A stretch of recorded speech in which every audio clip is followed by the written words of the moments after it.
మన ప్రభువును రక్షకుడైన యేసుక్రీస్తు నామంలో మీ అందరికీ నా వందనాలు. మొదటి సమూయేలు గ్రంథము 17వ అధ్యాయము 37వ వచనాన్ని మీరు చూసినట్లయితే, ఫిలిష్తీయుడైన గొల్యాతును ఎదుర్కొనే ముందు దావీదు, సౌల్ గారు దావీదుతో చెప్తున్న మాట, నువ్వు చిన్న బాలుడివి. గొల్యాతు అయితే తన బాల్యము నుండే యుద్ధమునందు ట్రైనింగ్ అయిన వ్యక్తి, అటువంటి వ్యక్తిని నువ్వు ఎదుర్కోలేవు అని దావీదుని నివారించాలి అని చూశాడు. అయితే దావీదు చెప్తున్న మాట ఏంటి? సింహం యొక్క బలము నుండి, ఎలుగుబంటి యొక్క బలము నుండి నన్ను విడిపించిన దేవుడు ఈ ఫిలిష్తీయుని యొక్క బలము నుండి కూడా నన్ను విడిపిస్తాడు అని చెప్పాడండి. చెప్పిన రీతిగానే ధైర్యముగా యెహోవా దేవుని నామము పేరిట ఆ ఫిలిష్తీయుని ఎదుర్కొన్నాడు, గొల్యాతును చంపాడు. ఆ దినం నుంచి దావీదు యొక్క ప్రయాణం అనేది మొదలైనట్టు మనం గమనించగలుగుతాం. అయితే ఈ గొల్యాతును ఎదుర్కొనేందుకు అంతటి ధైర్యం, దేవుని మీద అంతటి విశ్వాసం, అంత బోల్డ్గా దావీదు గారు ఎలా యుద్ధరంగంలోనికి నడవగలిగాడు? ఎప్పుడైనా ఆలోచించారు? ప్రతి ఒక్కరి కనుల ఎదుట దేవుడు దావీదును హెచ్చింపడం మొదలుపెట్టిన దినము ఆ యొక్క ఫిలిష్తీయుడైన గొల్యాతుని దావీదు చంపిన దినం. అయితే ఎవరు చూడని ఎన్నో యుద్ధాలు తన యొక్క జీవితంలో దావీదు ఎదుర్కొన్నాడంటే, గొల్యాతును ఎదుర్కొనక మునుపు దావీదు సింహమును ఎదుర్కొన్నాడు, ఎలుగుబంటిని ఎదుర్కొన్నాడు. అందుకే ఆయన చెప్పగలుగుతున్నాడు, సింహం యొక్క బలం నుంచి నన్ను విడిపించాడే నా దేవుడు, ఎలుగుబంటి యొక్క బలము నుంచి నన్ను విడిపించాడే నా దేవుడు, ఈ గొల్యాతు యొక్క బలం నుండి కూడా నన్ను విడిపిస్తాడు. నా ప్రైవేట్ బ్యాటిల్స్లో నాకు విక్టరీ ఇచ్చిన దేవుడు పబ్లిక్ బ్యాటిల్లో కూడా నాకు విజయాన్ని ఇస్తాడు. ఎవరూ చూడలేదు, ఆ సమయంలోనే నా పక్షమున వ్యాజ్యము చేసి, నా పక్షమున యుద్ధము చేసి నాకు విజయాన్ని ఇచ్చిన దేవుడు ఇప్పుడు ఇంతమంది చూస్తుండగా నాకు విజయాన్ని ఇస్తాడు అని ధైర్యంగా చెప్పాడండి దావీదు గారు.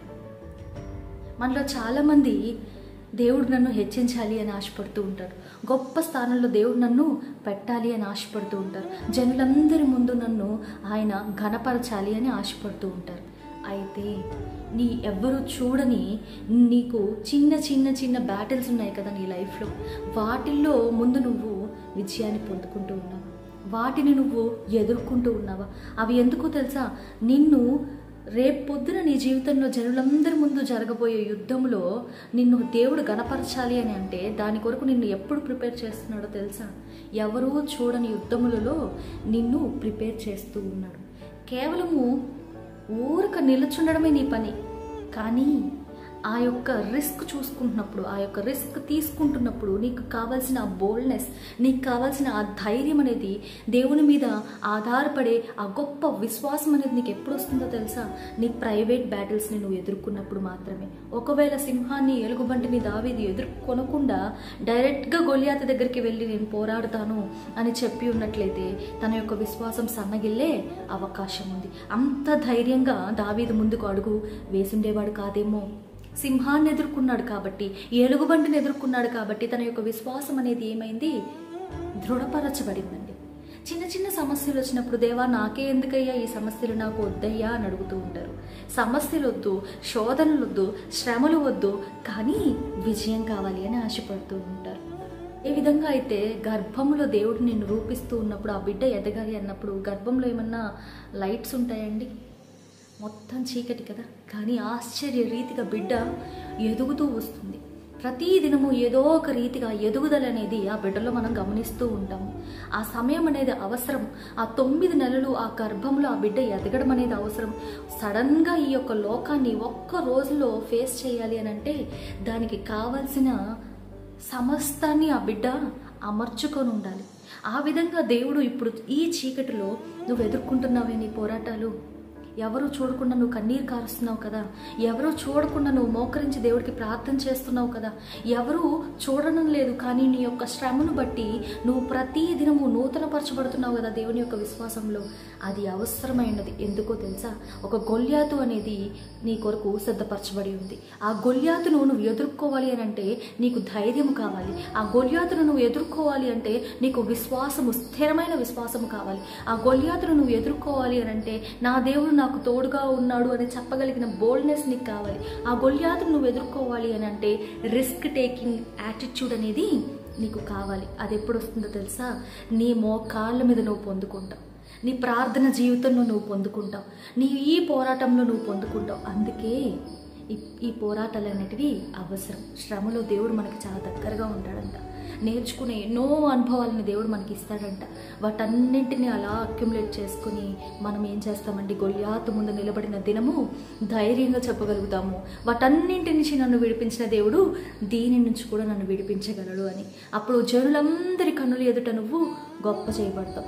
జనులందరి కన్నుల ఎదుట దేవుడు నిన్ను ఘనపరుస్తాడు. నమ్ముతారా? అయితే ఈ చిన్న చిన్న ప్రైవేట్ బ్యాటిల్సే చాలామంది ఎదుర్కోలేకపోతూ ఉంటారు. అంటే నీ తలుపు వెనకాల నీ మోకాల మీద నువ్వు చేస్తున్న ఈ యొక్క పోరాటంలో చాలామంది అలసిపోతూ ఉంటారండి. ఎలా పోరాడాలో తెలుసా? ఎలా విజయాన్ని తెచ్చుకోవాలో తెలుసా? మొదటిగా యేసు నామముతో నీ సమస్యను ఎదుర్కో. అన్ని నామముల కంటే పైనామము, ఏ నామమునికైతే ప్రతి మోకాలు వంగుతుందో, ప్రతి ఒక్క నోరు ఒప్పుకుంటుందో ఆ నామము యేసు నామం. మొట్టమొదటిగా నువ్వు చేయాల్సిన పని ఏంటో తెలుసా? నీ సమస్యను యేసు నామముతో నువ్వు ఎదుర్కోవాలి. రెండవదిగా వాక్య ఖడ్గాన్ని ఉపయోగించాలి. ఇర్మియా గ్రంథం 29 అధ్యాయాన్ని చూసినట్లయితే దేవుడు చెప్తున్నాడు, నా మాట అగ్ని వంటిది కాదా, నా మాట బండను బద్దలు చేయి సుత్తి వంటిది కాదా అంటున్నాడండి. అయితే వాక్యాన్ని చదువుతారు కానీ ఆ వాక్యంని నెమరు వేసుకునే తనం మనలో ఉండడం లేదు. ఆ వాక్యాన్ని హృదయంలో పెట్టుకునే తనం మనలో ఉండడం లేదు. ఆ వాక్యాన్ని ప్రార్థనలో ఇన్కార్పొరేట్ చేసే తనం మనలో ఉండడం లేదు. వాక్యాన్ని చదవండి. అయితే కొంతమంది అన్నం ఏదన్నా పెట్టినప్పుడు వాళ్ళు నమ్మలకుండా ఏం చేసేస్తారు, మింగేస్తారు. మింగడం వలన ఏదన్నా లాభం ఉంటుందా? నమ్మలాలి, ఆ సారం అంతా తీసుకోవాలి. అప్పుడే డైజెస్టివ్ ట్రాక్ట్ కూడా మంచిగా ఉంటుంది. చెప్తూ ఉంటారు 24 సార్లు, 24 నుంచి 30 సార్లు ఆహారాన్ని ఒక్క ముద్దను తీసుకున్నప్పుడు దాన్ని నమలాలి అని చెప్పి.